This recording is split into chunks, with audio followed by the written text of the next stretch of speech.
Visiems linkiu harmonijos,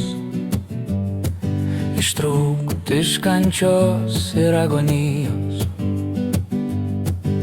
gyvenimą gražų susikurti galime. Viskas prasideda mintyse ir mąstyme. Mažiau selfių ir kamerų, daugiau gamtos, mažiau painiavos. Visi mes žmonės su svajonėm, abejonėm, jausmais ir lūkesčiais.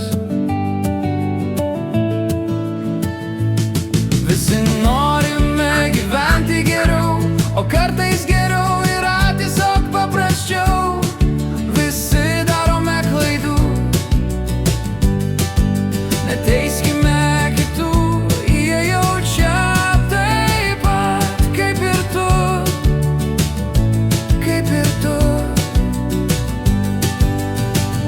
Visi trokštame laimės, ištrūkti iš baimės. Baimė tai tik iliuzija, laimė tikra Dievo dovana. Mes visi gimėm būti laimingais, nepriekaištingais. Mes esame šioje žemėje tam, kad gyventume ir jaustume. Tai dangaus mums siųsta dovana.